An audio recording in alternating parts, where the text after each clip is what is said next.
Paikun Sare, Gal Paingal Labangal, Nantungalinde, Paingangal Nanda, et a paile. Feundi tong. Idong e jam. Sabonako, Sagari Woni Bapa Pala. Je vois beaucoup de personnes, en fait, je suis un peu arrimé avec la fatigue.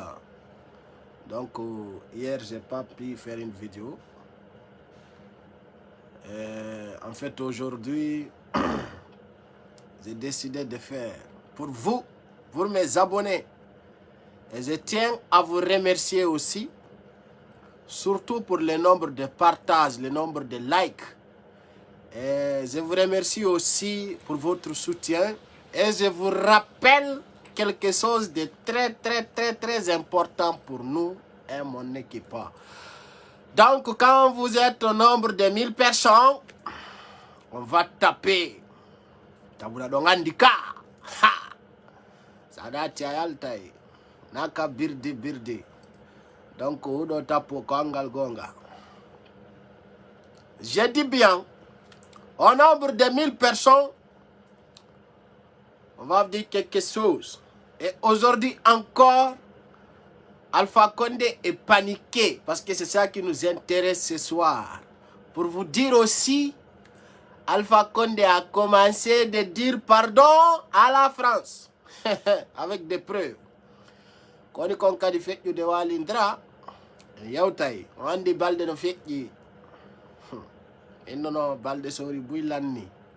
Donc, à des radios détaillés. Je demande 1000 partages. Vous savez, Paikun Sare, c'est le seul blogueur qui vient avec un pas responsable. Harawanaka birdi. Donc, comme vous êtes nombreux, la salimina mère Alpha Tarang,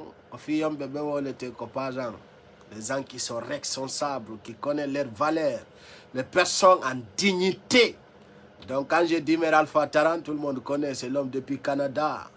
Un homme en or. Je vous big up.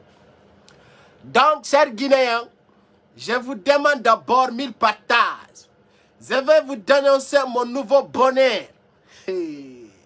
Tawana birdi. On dit, buinoka Facebook, non. Mais on attend fa Facebook, quand même, Maya. Donc, nous sommes timides, 1000 personnes, 1000 partages. Je vais vous dénoncer d'abord pour vous dire que moi, Paikun Sare, je ne fais pas vidéo seulement pour faire. Je fais des vidéos pour un objectif. Et comme je vous dis, mes objectifs vont être complétés. Vidéo sponsorisée. Je vous demande de partager et liker. Partager et liker, c'est ça qui nous intéresse. 1000 partages avant d'aller. 1000 partages. Je dis bien 1000 partages comme habitude. Le plus fort, le plus king, le morning. Paikun Sare, ngal paingal labangal, nantungalinde, paingangal nandaede apaile. Yes. Je dis déjà nous sommes là au nombre de combien? Moi je vous demande tout simplement 1000 partages. 1000 partages. Merci beaucoup pour vos likes. Partagez. On va vous dénoncer ce qu'il a actuellement. Donc on dit Alpha Condé. No kirdi no yurmi. Parce que hande, bui ko mi jano ki kodu woni yugol. Odi kadi piji bui ko wolete nani. Piji bui. Kono, no weltanio. Ono ngabone be ambefu. Ofomo. Andi nini ni busi na tika pazan ko autrement yata. Tawon no certi pas di bui. Na gotum, objectif jede wana gotum. Donc quand tu avances avec tes abonnés, quand tu es fort, tes abonnés vont reconnaître why. Ana ko belle de kondo kambe be andi fi. Pocha pachare de. Donc terre à terre. Terre à terre. Iya donc nana donc tawa kadi ender pas jidi lagine fop. Ya tawa siga o pas do siga makko e kanko e ko woni kon e makko. tawa kadi way ko pay kumsare omo ɓe innayno illettré ko kamɓe jangi kanko janga holla ɓe ɗo terre à terre. Voilà, je vois déjà nous sommes 1000 personnes, je demande 1000 partages. Donc je vous dénonce, ma page est monétisée. Donc à partir de là, on fala mono fala welto, mono fala wakilo, mono fala on est dans les normes. Donc à partir de là, je rappelle à tous mes abonnés, ma page est monétisée, c'est-à-dire ma page est monétisée pour tous mes abonnés. Donc si tu as un sponsor capazan, parce que déjà on a na tugol tawata be wawata famu de kon no woniri dawai na to de tun kander page yala en direct publicité on ngara mais ma sa gain publicité on ko 3 secondes wala 5 secondes si wawa ndar tugol vidéo en direct. Donc c'est pour cela aujourd'hui je vous montre des stratégies pour que vous allez agrandir. Vous savez, il y a des gens qui ne vont jamais agrandir parce que ce n'est pas des créateurs. Mais anda, quand on me connaît, wana yahugol ko wodi woni fi aduna. Kawonda o, quand on s'y met au penaïna, non, pas écosare, n'a pas venir man. Eh, and be anda, be janga, be fama, be landotako. Dans ce cas, c'est que je vais vous dire, ma page est monétisée. Et cette page aussi va nous rendre multimilliardaires. Dara don tawa ko pay kusare momi andi onni sa mona nikel encore ajuma mingo lende no marché de et puis ate mi créer des pages j'avais dit cela. Donc on a notre base de soutien, notre page est sponsorisée, donc monétisée avec des publicités haray kala natudo ko page men ko mi torima si tawi dandi da yidi lang ko ya partage min ko dun don woni dum et puis ndara tawa kadi fusala ko wawda sinamoni ganga grampe dawa yarugol ndiyam waloda. C'est-à-dire aujourd'hui chaque vidéo que Pay Kousare fait da birdi de ko dum mi aja kay blogger yoli mi aja kay birdi. Moi j'avance, je connais ce que je veux et je fais mon objectif. Donc dans ce cas, je vous rappelle mes chers abonnés, ma page est monétisée. Donc je ne vous cache pas, parce que ça n'est pas monétisé, c'est le nombre de partages, nombre de likes et nombre de commentaires. Mais quand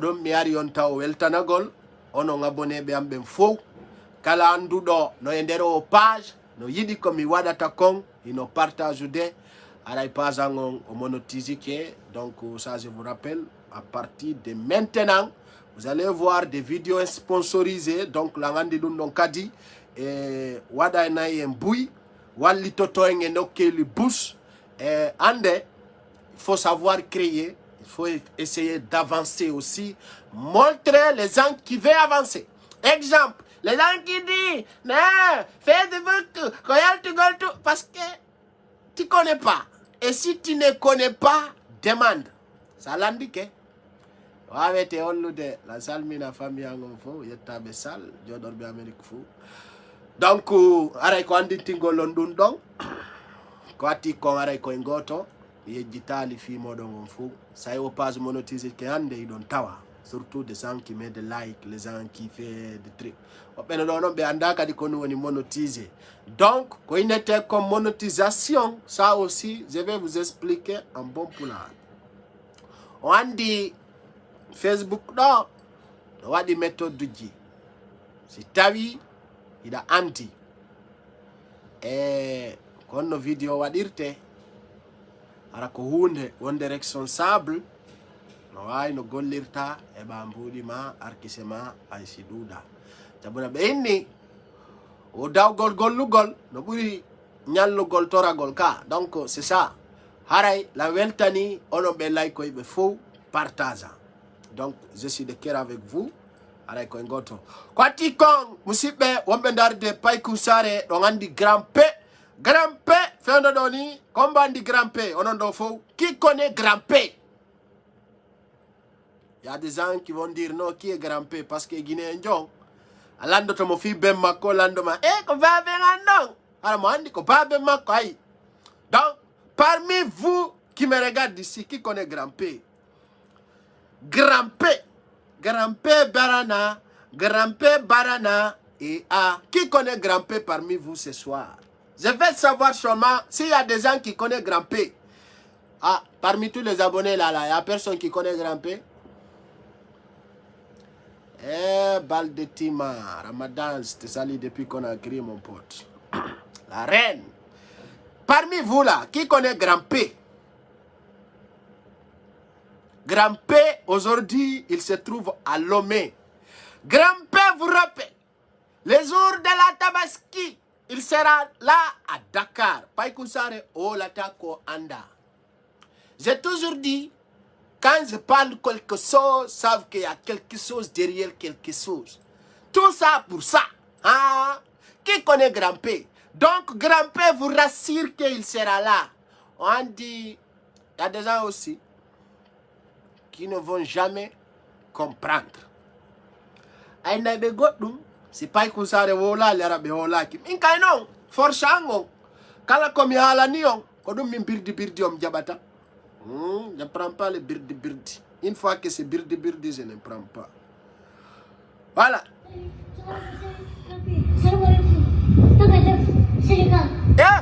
Grand-père. Non. Grand-père, ni au Nyanga Def Sénégal. Écoutez attentivement, Alliance de la sous-région. Alliance de la sous-région pour la première fois dans l'histoire. 3 artistes guinéens internationaux. Grand-père. Non, grand-père yo Nyanga Def. Awa grand-père. Abi Fatako. Comme il n'a dans Bolchete. Tcherno Mamadou Ba, le king de Poda. Vous donne des rendez-vous. Un rendez-vous de jamais vu. J'ai dit les rendez-vous. C'est les jours de la fête de Tabaski. Et lendemain de la fête de Tabaski. Grand-père pour la première fois à Dakar avec son équipement. Hey! Sénégal. Grand-père Andintini on day. Et les Congol Païko Zadara Wara Dakar. Hey non. Salut, grand-père. Salam alaikum. Dakar, Sénégal. Je vais au Sénégal les jours de la fête. On fait la fête ensemble. Grand-père, moi je ne comprends rien. Qu'est-ce que tu as dit? C'est compris seulement Nyanga Def. Il faut reprendre grand-père. Arrête mais grand-père. Mais what a vidéo live? Qui avant marié au Dexiao. Grand-père. Grand-père à Dakar pour la première fois sur Guinée. Ah, arrête qu'on y va au Alliance de la sous-région. Yadana on grand-père Abifatako, Tcherno Mamadou Ba. Arrête non ngandi de nyande. Mutulta madundong ngatai kolung.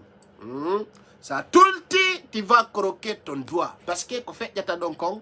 Aray ko sigadundo kwa ti kong dongandi ato muta de actualité di la Guinée ding dongandi abi fatako ko artiste jomeng oh oui sagata yal tuda bere ça yal tida bere anday ko no woni hondum avant de bouger on va écouter abi fatako si are ndong e piji fewndi ding ande kadi men sokka juude go e birdi aha pay ko sare ko dum kanko ay hore makko. Yes. Konon. Mokala et kalamou. Kif ça. Vous savez, ce soir, pourquoi je mets cette song? Abi Fatako inni. Vous savez, Burima ala. Yaltuka galle baba ma anday. Ata Burima sada. Mwende Burimungala. Ata Burima kono wodi kawyari wo. Tagaro, faut jamais dire qu'il n'y a pas comme moi. Onyande kana siku dada buri pai kusare kondenga ndenyande alla sofinta mahali kodo men la jetti fono buri lang no be fono buri mi walla darto to lang alla sofina be ay me beina Laila kif ça et puis c'est parti. Il s'appelle Abi Fatako, l'artiste pastoral guinéen, encore à Dakar pour la 7e fois. Ah kusare encore. Sakata yaltu dabbere. Ayayi kanene ma ala. Sakata yaltu dabbere. Ayayi kababa ma ala. Konanyande andata. Tagado ko barki yoboto. Tagado ko barki yoboto. Kirongo nakanya. Awakonano bempular woni ko yewta. Oui. O tagado yo yaltu dabbere. Sa yalti dabbere. Ko nden nyande andata. Wana kanya yo betede ko barki. Sabuna kanya on afirta imuda alan na silanni. Ara ande kaya muda ta jono sida mari barki nene ma. Ara dawa wa pai kunsare. Atampata hata wata ito to ara jettata. Donc yalla dande won gole ngala barki. Ha! Pai kunsare ce soir encore. Ambo moni. Sakata yaltu dabbere. Ayayi kanene ma ala. Sakata yaltu dabbere. Ayayi kababa ma ala.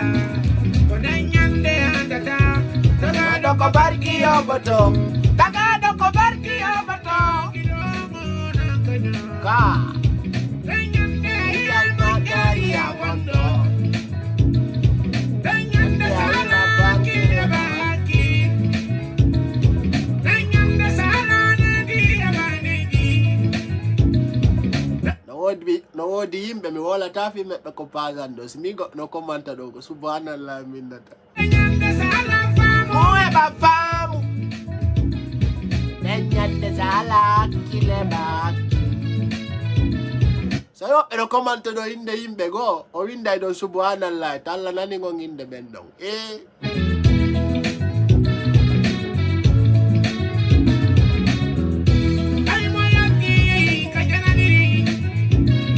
Euro tanti mari glam tala. Famu e bai famu. Ha.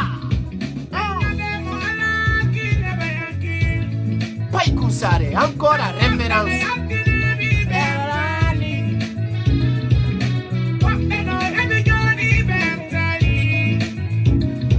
Misi aduna forward go akote volta fi makko simimo ko subhanallah minnata.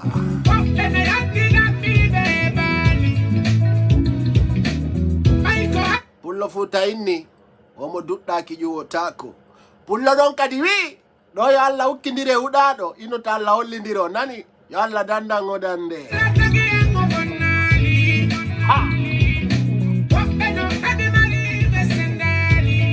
c'est les gens qui manquent de 6 heures qui vont s'orienter dans le blabla.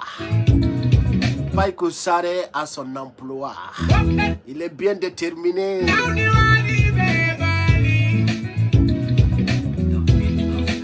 Koni do kono dudi. Yaya ma ala, yantu ko saldu nene ma. Yawini wado ma ala, yantu ko galle baba ma. Dawa buri ma sada, sada lanata. Nda wade wo, hey, nda wande wo, hey, hey. Buri ma ala. Ka.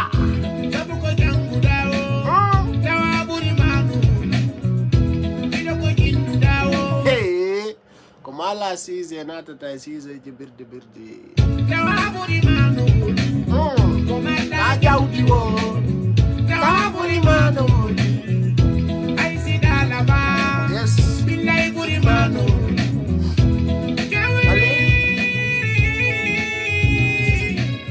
encore Abi Fatako à Dakar, l'homme de Fatako. Ko tuma problem ji wadi o yabe kapazando inno ngai goto taddu do problem kala koron ko soppi korondo to men idolango mo mi sofin tan ko Alpha Condé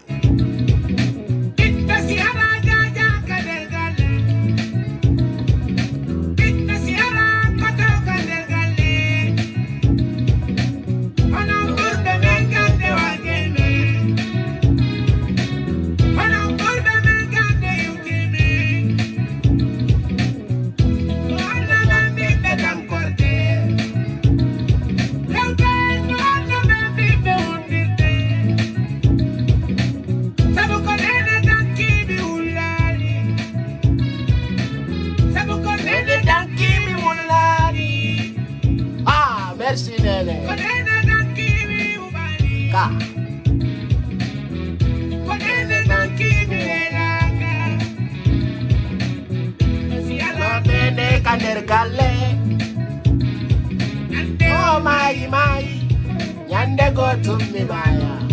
Wapera ula moja. Wapera ulitino. Ono boni ono moji.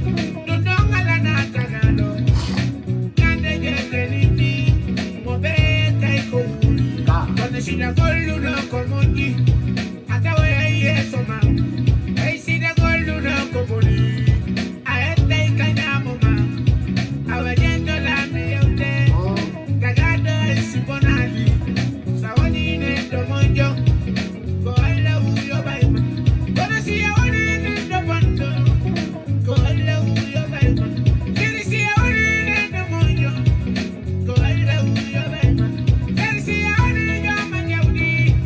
Go alla uyo baima. Gonna see ya wani gama jonji monjo. Go alla uyo baima. Gonna see ya wani gama famo. Go alla uyo baima.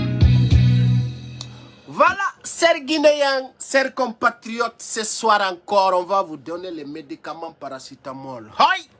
Ande kadi don andi actualité jidinka sare men ko ati ko fomo don tawlan salmina on me andi tindir taw non ko sendu to gol video jiding sabuna don andi je SMP arime ko do wadi de balde don tigi wawali wadu gol video jidin jokindira et puis trop de fatigue, les répétitions des courses, il y avait beaucoup de trucs à faire aussi.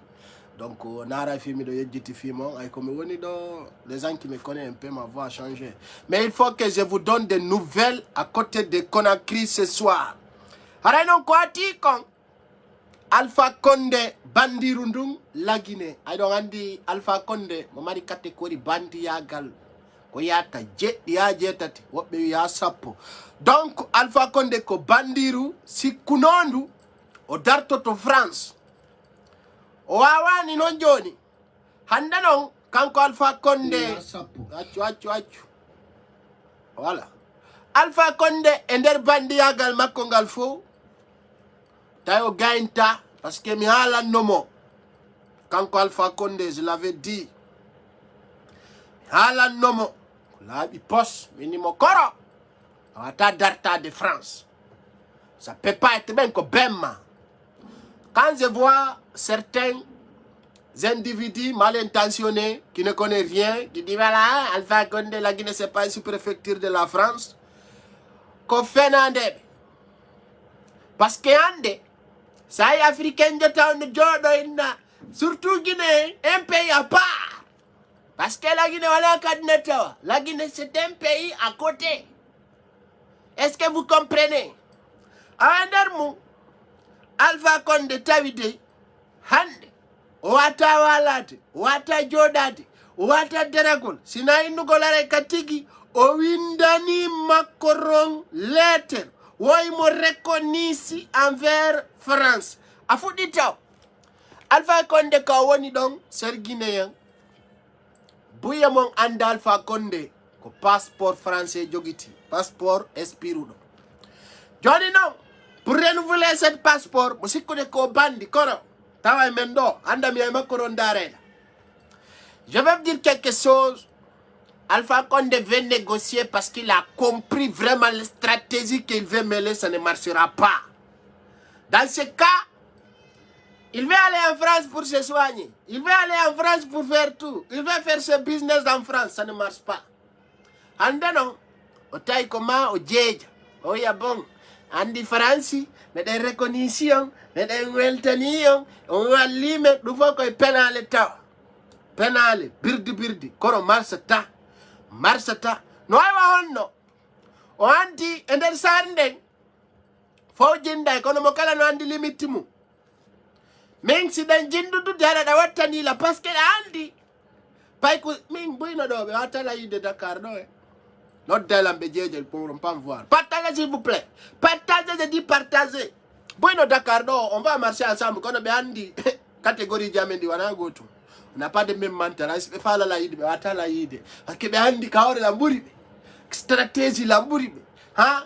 Na, c'est-à-dire comme un go to comme un go to men sunata quoi, mais akile deng, c'est pas même chose quoi. Vous comprenez? Dans ce cas, c'est que je veux vous dire, cher Guinée. Là, non. On dit tellement que au gouvernement Alpha Condé, il peut faire la tournée de ces loudales. Abe mi holla ndota photo. Kaso Fofana Cellou Dalein. Je vois certaines personnes qui m'envoient ça. Aïe, Cellou Dalein. Oyayo Wadi Kaso Fofana photo. Mais y'a quoi? Ça aussi c'est un crime, hein? Yeah, Guinée. Ah, Mamad Silla, mais d'autres disent que des pays. À tout temps, mi bouge. Mais Mamad Silla, Jamiti, donc, chef de file de l'opposition. Eh, Dinoni, eh, Dama, je demande 1000 partages. 1000 partages, s'il vous plaît. Partagez ça. Mamad Silla, wakou de makoy Allah. Ourio Maye. Andi Bessi, Cellou Dalein. Je vous dis, quand ils vont voir Cellou Dalein, ils vont trembler. Quand ils voient Cellou Dalein, ils vont faire comme ça, quoi. Yeah! Et dans 24 heures, Cellou Dalein, on panique c'est touré. Mais faut ma bébé unika tuba jima be. Hande ko wali ndrabe wali nyalir golto o be ramasa to yimbe. Tellement ils sont paniqués. Ko wito wada grève kanko quoi. Non tum panique be hande be yaltini pick up jesare kala suka mo be hendi be oche. Kala mo be foti be teva so manin ka fot. Kala mo be ochi ko direct maison centrale parce que hande be andi stratégie mabbe on c'est bas marsata. Be andi ka tele Afrique do ko Alpha Condé pate ko marsata. O ya Alpha Condé fala jettu de loi mu fenande ara deppa Sénégal lo. O kanko ko mabe wada na mo ko fala ko no marsa. Anda wa yude lady ma lady ndi ala droit do ma inna dara lady goddo wada don birdi no marsa ko randirta ko ro hakila la. Dans ce cas o photo mo yoton do janna on tawse kanko Mamadou Silla c'est que Kasori a dit Cellou Dalein et moi j'entende beaucoup de communautaires joni non kanko Kasori Fofana mi hal ni no Alpha Condé itaymo dun do yo labango fomo yo time dun wana fi sabilillah itaymo fe parce que non andi. Je vous rappelle son nom, Nyande go Benoya. Alpha Condé, comme on met un commandant, comme on dit dame, quelle est Kawata. Kodou, je dis non, je veux dire quelque chose. Et une photo. Il y a des gens d'RPZ qui disent, qu'est-ce que vous en pensez de ces images? Très bien. Je vais vous montrer, hein, vous allez voir. Dans Mamadou Silla, Redu makaya bidoru. Nyami no ya totiru. Kono do fombandi toti. Imbeben no dani kwa. Ano do fombandi totiru. Redu no Mamadou Silla, renda ya totiru. Yandi redwa. Donc dans ce cas, Kasori Fofana est venu envers Cellou Dalein. Regardez. Oui. Il est venu envers Cellou Dalein parce que non, ko fait français wonno la Guinée tom. Ano John be andi be wata yi de Cellou Dalein sinan. Be tay kadi comment be profiter de la photo. Et là public kadi ka page ma c'est-à-dire ko andirta la Guinée stratégie ma be on ko ba. Ande ino satia biya wonde fambe ango. Fokita waddu gole am photo. Fere nabe. Minabe bon. Kono andi woɓɓe are ma fiyo waɗu photo ara anda ko intention wonduɓe jogitanima on public menen ko men jinna no yirata menen ko men yimɓe tatu ɗa men yirde façon jigo ta sa ɓattike ma yaɓa nasiba ɓattuɗa men e sayi weltoɗa ɓattuɗa men e sayi tawa na no mijorɗa no yirta men ay menen ko ɗon ko Allah waɗi ɗum vous comprenez. Dans ce cas Kasori Fofana mo fala waddu gole Cellou Dalein photo yata. Maintenant pour en profiter, ota yey, otogita we. Kodu woni photo la ngey. Dare do aju jama. Regardez cela. Anda non kodu wodi wona aji alfadi. Kodu woni jinna aji alfadi susta. Nayo yu Cellou Dalein no mosa. Yeah.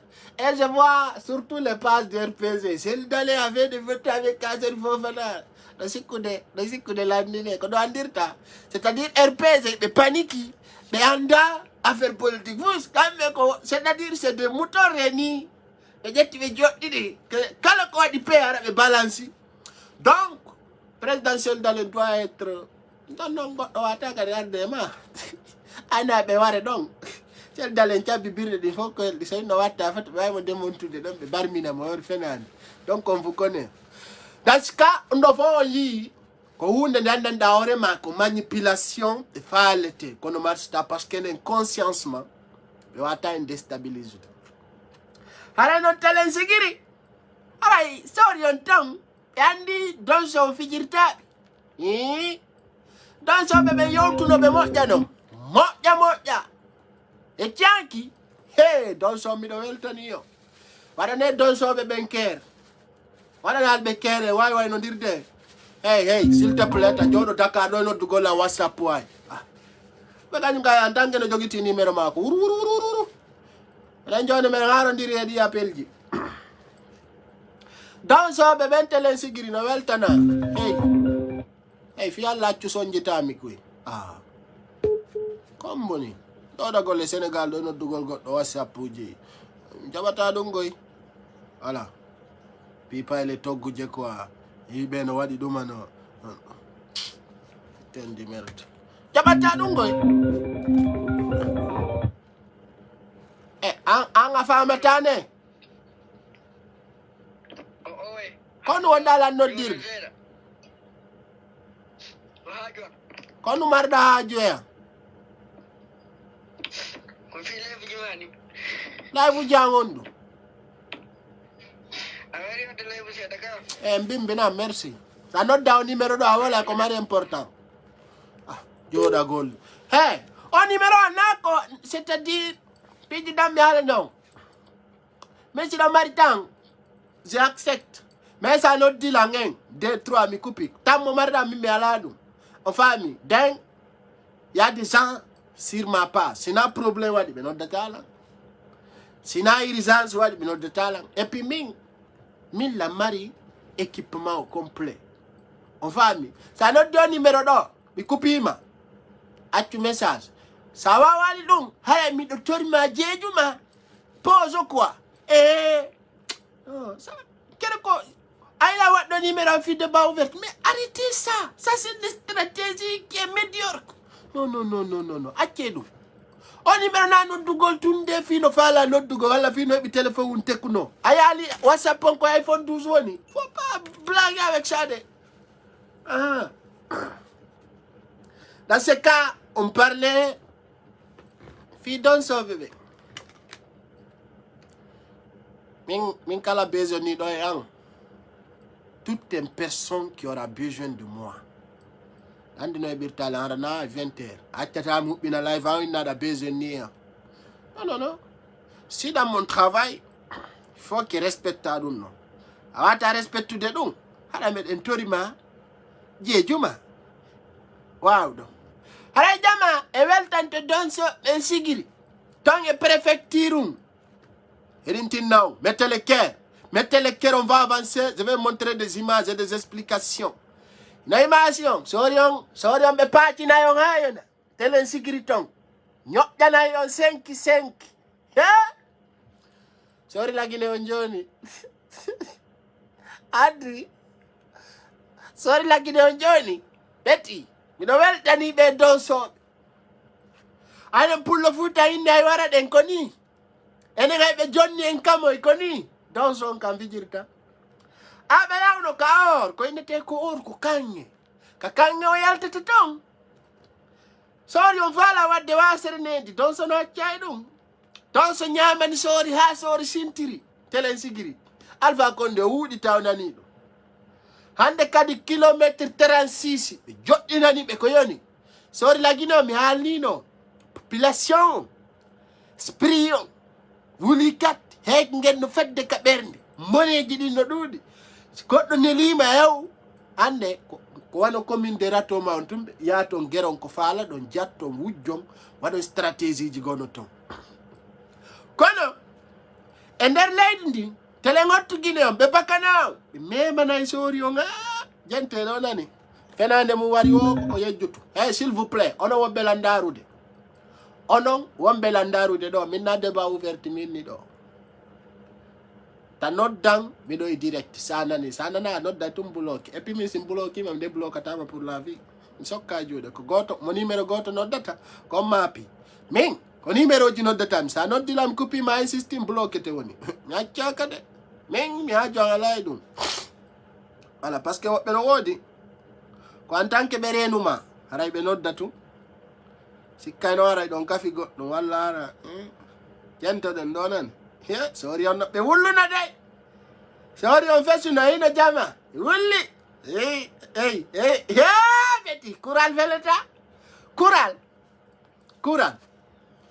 ɓe wi finkari ndin ñande ndi moƴƴina ɓe ndi ndi anda moƴƴinɗo ɓe ndi anda kala fewtinaɗo atina pinka no wayi comment je vais vous expliquer ça pinka no wayi wa wure anda jommum kala ƴettuɗo saggini huɓɓin tu yiite waɗa ndiyam fatay donc pinka anda jommum pinka no wayi wa oto anda police anda soduɗo ɗum si murti kaka fewnuɗa o ko ɗo wayta bum haray noon don son kamɓe ɓenndi fu tesi sori guinon ɓe ƴettata wosti Alpha Condé no ukki ɓe birdire so ɓe addi e maɓɓe ñoƴƴanayi ɓe ayona seeɗe ko gonga heɗe ɗo nan weltani on don so allah ɓoyni on ton si koni aray don so yo ɗuɗe sarne nani peña noon ɓe ayona heɗe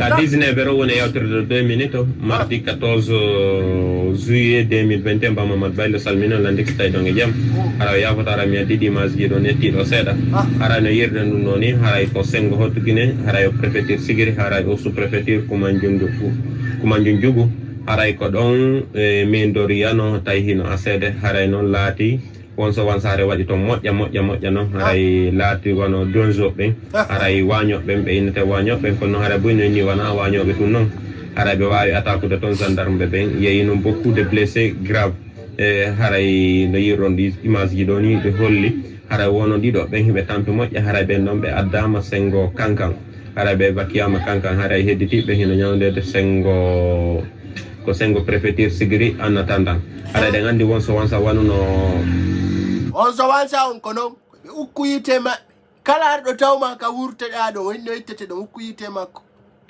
haray no hompitorɗo noon ko 12 gendarme woni ko fella haray noon kadi ko balle réel ɓe fellira haray sori guine on e gale no muusi no satti ƴettugol finkali ukka e nder yiite accita don so hara miɗo wawno jonnande kurem jonnanayi noon joɗɗina noon ɓe ko yoni mami wawli ɗum mi tewi dowa paacinde sorlaginen fof balɗe mum foppu muncidire 3 métres tout dans la machine l'avant propre haray no hompitorɗo noon ko 12 gendarme woni ko fella haray noon kadi ko balle réel ɓe fellira haray ko kure tigui haray ko homɓe felli ɓe haray ko wañoɓe ɓe ɓeynata donjoɓe kono haray ɓay lowaji ɗin hino ɓurdi yimɓe ɓen hino ɓurdindina ko sariyaji ko leydi ɗo haray ko ɗum waɗi haray noon ɗo gendarme ɓe wo sappo ɓen ɗon ko ɓe yiyoto ɗo image mo woɗi ɗo ɓen hiɓe tampi moƴƴi haray ɓen ɗon addirama sengo kankan haray ko ɗum ɗo ko waɗi koye nder hotto guine ko ɓeynata sigiri ɗon haray préfecture sigiri on haray de sous préfecture noon kange no yiya toon haray noon c'est contraire ko feƴƴuno gawal kon haray gawal ko gendarme ɓen e militaire ɓen yahuno yani e hoore population gawal on waɗi ɓe ko piiji ɗi Allah yiɗa yallaki no wadde kadi magoy ha joni magoy no continue sengo hotto guine toon sengo moye guine sengo préfecture gawal on haray ɗo noon ko contraire waɗi ɗo haray ko donjoɓe yeehi yani e hoore gendarme ɓe ɓen felliɓe haray woni 12 gendarme hawra muɗum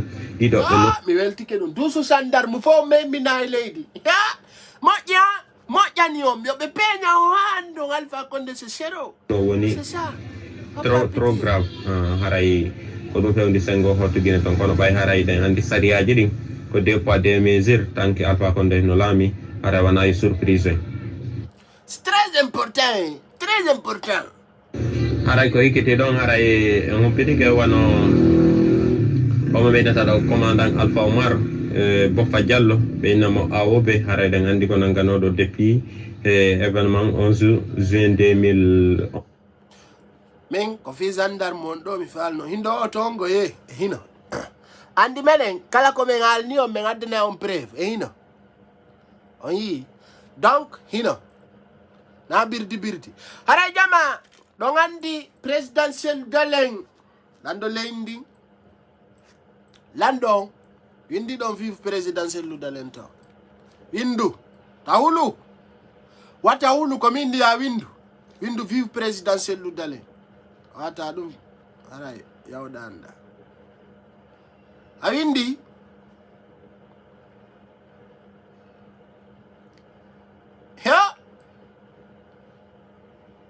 windu ko vive présidentiel de la mi holla ma marché keso mo Alpha Condé udditi on lagine fewndo do.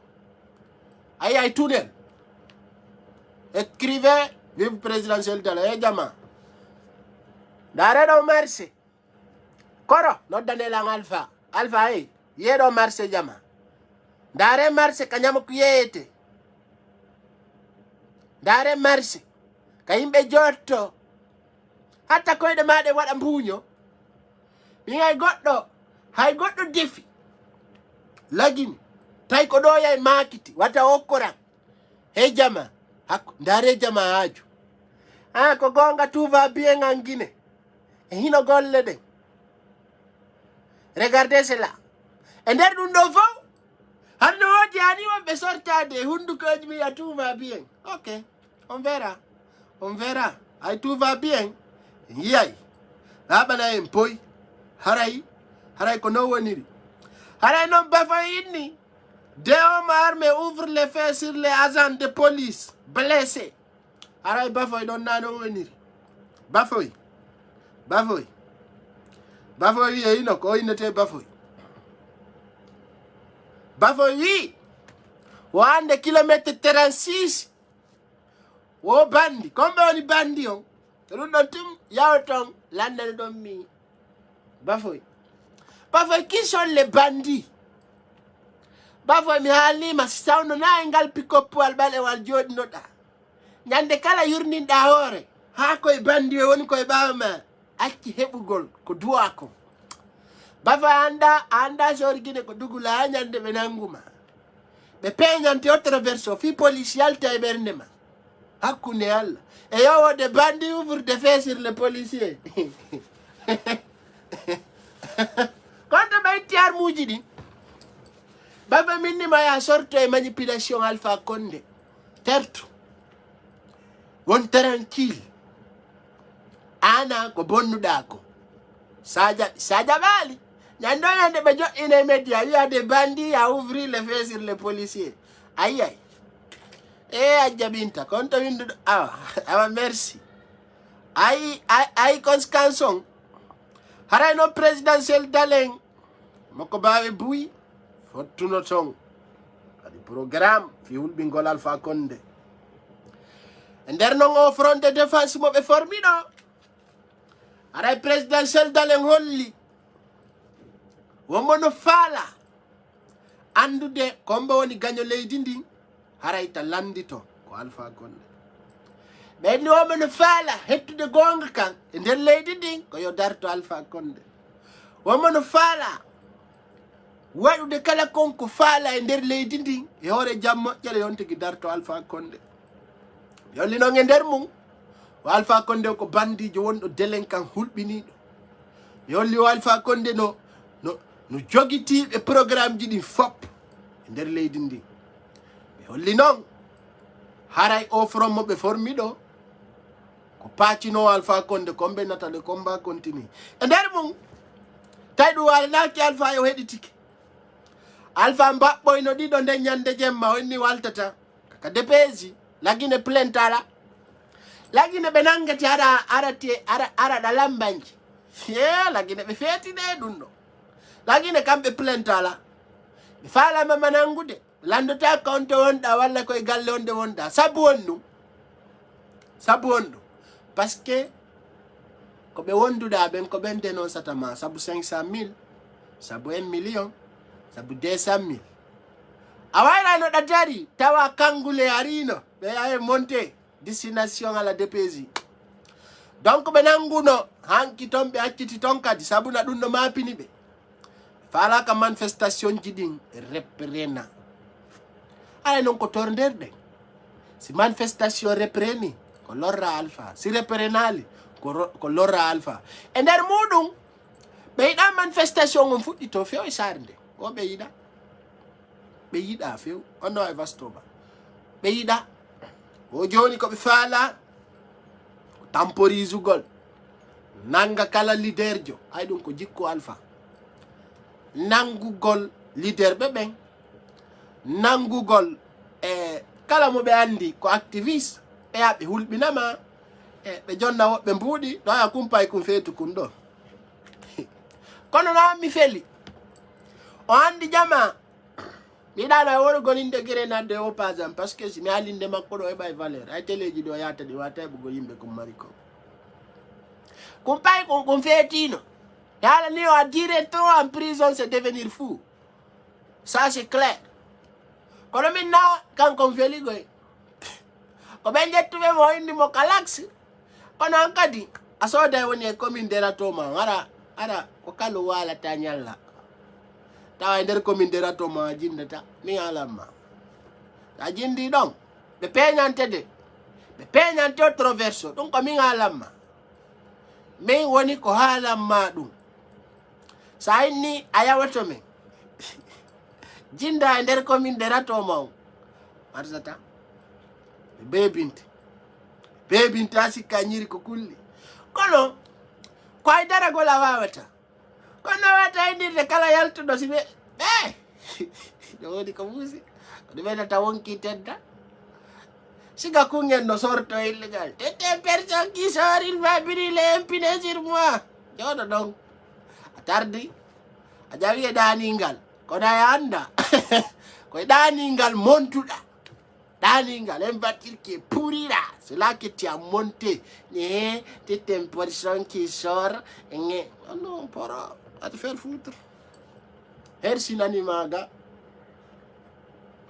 hersinanima fait pitié aujourd'hui ko ɗon jeune boy sans mo ukkike e nder essence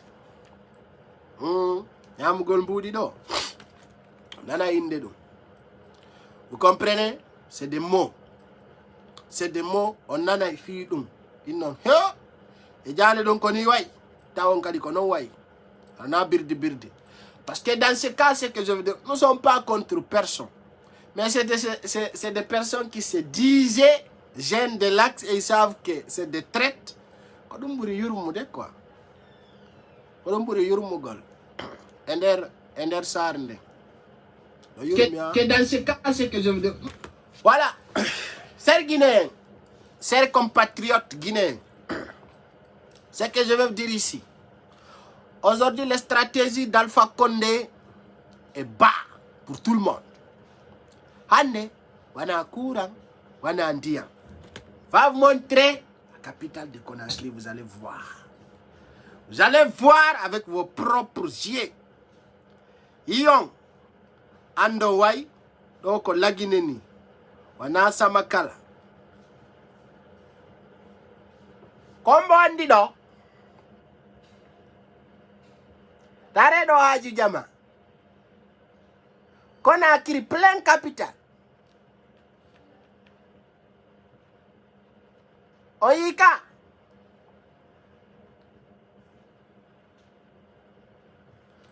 voilà regardez cela ndare ɗo plein capital à tous les jours je suis là awa gram a kono yirɗa ɗo Conakry plein capital yurmi ha yurmi ça fait pitié yurmi moƴƴa non moƴƴa non lagine ñande yiɗa o ko grave hande lagine réveillaki bon matin ronka innede c'est grave tous les jours c'est grave tellement grave lagine c'est un pays qui est grave ça je rappelle à tout le monde à tout un Guinéen lagine c'est grave tellement grave et puis ko ɓe wawi kon wongol malhonnête c'est incroyable mais vrai la Guinée no woniri non no hawni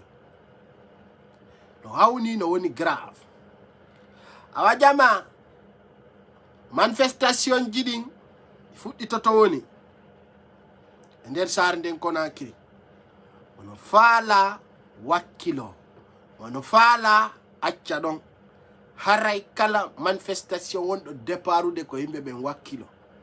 Donc hande ko woni kon feƴƴude ko saare men no woni tellement pur et sûr. Donc haray ko torotoɗen jama on fof ñande kala haalda yo yalti ka yaasi haray mo kala ko yo wakkilo wona déterminé wona kadi plein en forme puis wakkilagol e yaltugol. Donc ɗum ɗon torondirɗen hara mo kala décourage aki haray noon stratégie ji maɓɓe ɗin fop mouvement ji maɓɓe ɗin fop fi wawgol kalmugol nangugol leader ɓe ɓen déstabilise gol jama on e wulbingol woɓɓe inna kañum kadi aninay wo siga ɗin piiji quoi en fait. Ils vont tout faire pour nous déstabiliser, mais avec les combats tout le monde va avancer. Donc on n'a pas peur, on va continuer aussi notre lutte. C'est ça qui nous intéresse. Haray ko torto de mokala wakilagol. Et comme vous le savez ce soir, je suis arrimé. C'est juste pour vous rappeler, je vais très bien. Et Itoangon no sens, je ne suis pas en pleine forme. Donc aujourd'hui notre vidéo, ça déroule 1 heure de temps. Ça ne va pas passer là-bas parce que je suis arrimé, c'est ça. Donc c'est juste pour vous rappeler, je suis de cœur avec vous. Et je vous rappelle aussi, Grand P sera à Dakar avec Abi Fatako et Tierno Mamadouba, les jours de la Tabaski et le lendemain de la fête de Tabaski. Voilà, c'est ça qui est plus important aussi pour ce peuple guinéen à Dakar. Et haray ko wono mobilisé et déterminé.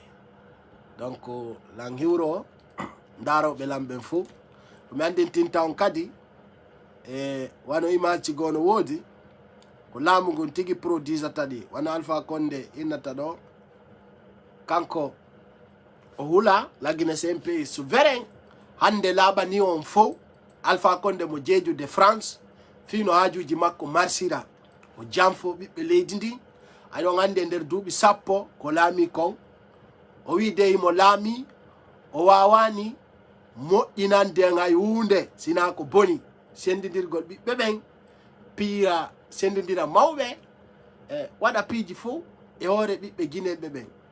Donc aray mo kala ko yo anda Alpha Condé c'est le premier ennemi de la Guinée ɗum ɗon kadi ko yo wakkilo e fino déstabiliser un programme ji makko ɗi kono noon gerdeten ɗum ɗon c'est de la communication. Donc kadi no mi andentiniri on noon aray na weltani wonɓe partage ude vidéo ji am ɓen ɓin fou e ande saabu ko partage ton kon like on page men o woni page professionnel, c'est pas comme d'autres pages. Donc les preuves là c'est pas des commentaires.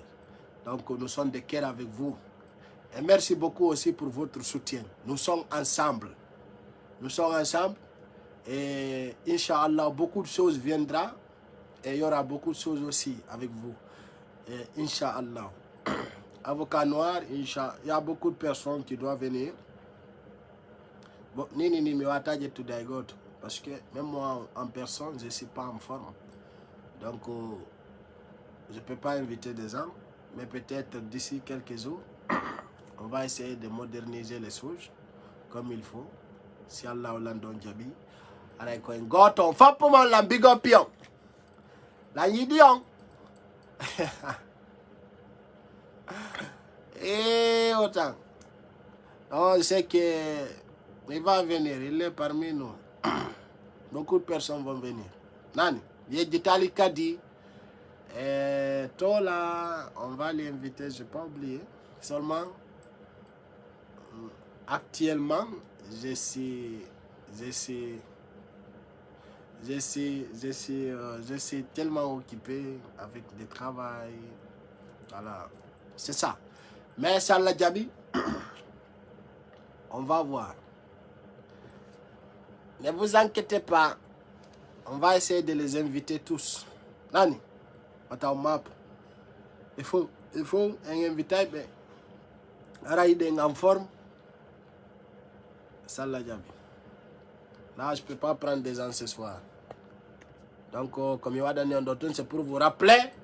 Mais de Weltani, on est net, dans son bébé. on est content de wadi comme big up ibe. Donc c'est ça. Guinéens de Guinée, soyez forts. Et c'est nous-mêmes qui doivent changer la Guinée, c'est pas quelqu'un. Donc les jeunes de ce pays doivent se motiver et doivent travailler quoi en fait. C'est ça qui compte. Aray konon, aray kali ko yow ka TikTok. Jok comment ton nani. Piji buy le ton comme wadir tatong. Donc c'est ça. Angi uro kala ndaro lang e famille makko no ko kala ko ndadir talang. Aray ko ngoto wonir be Amerique Europe. Asie. Facebook kon janda yon piji buy. On y piji buy. Piji buy on y nani. Kono woniri. Merci beaucoup tonton Timboj. Eh ala. Eh otang. Merci. On va mo la weltani on nani. Fala do yoaru do ware kono fendo do ni ma ko lantan seda parce que so yemi wata ngaccu gol ni arami arali mi yewtidi e mon jonnon information ji bel comme jogiti kon. C'est juste pour vous dire nous sommes de cœur avec vous. On ne peut pas rester sans vous donner nos informations. Ainsi, pour vous dire voilà, nous sommes ensemble encore. Aray kwandin tingolondo Pazon est bien. Les désabonnétisés, maintenant, sont ensemble. Un peu de la alpha. Mourad Mojuru. On a un petit d'oreille ni kaito angon no sanzi. Mais juste, quand tu as des abonnés, il faut les respecter parce que Imbebui no Dailan n'a pas eu et en fait, tu nous manques. On a wata Hollande mokala programme kadika. Sabina benni ko undu ko wirti jommo. Oyika. Undu ko wirti jommo. Donc je suis de cœur avec vous. C'est ça que je veux dire. Ok. Pas de problème. Kala mo fala donc. C'est ça, ne vous inquiétez pas. Il doit de ton grand-père sera notre invité. Hein. Attendez, grand-père, sur notre page. Ah, minko dondami woni yarde ni. Wa fatiguement ko no to mi wata yarde fandolo. C'est ça. Hey, ala ni onon kayta wattore mon fetube. Mimbe alla population on wadi sera. Allah wadi sera be non fe. Ta ko pazan arrêtez ça. Acce onon kadi acce ka femme dirait c'est yada une femme dirait. Donc c'est ça, c'est une vidéo d'une heure de temps que je venu pour vous donner. Inch'Allah et partager fi kadi luttu be go be yali be yo yiw haray ko dum dam mi mari ko minna wobe no ga mi hala ni o bindi so yibe ko subhanallah be no amari pay kun kono ay goto mo ngandata gum pay kun non kum pay kun don ay lando on ku yurnoto kala andudo pay kun kun no wadde commentaire minni la mari pay kun ku yurnoto pay kun ku yurnoto mokoba ku yurnoto mawdo ku yurnoto lando ku yurnoto kala imam ku yurnoto salli kombani kum pay kun gonku kala andudo ono fulbe be ngalaga onon kala andudo kum pay kun don nara mi andi ka vrejo minni la mari pay kun ku yurnoto Alpha Condé ala ko mo ku yurnota ko pay kun fetu kun don fetu kun fen kun raka birdi donc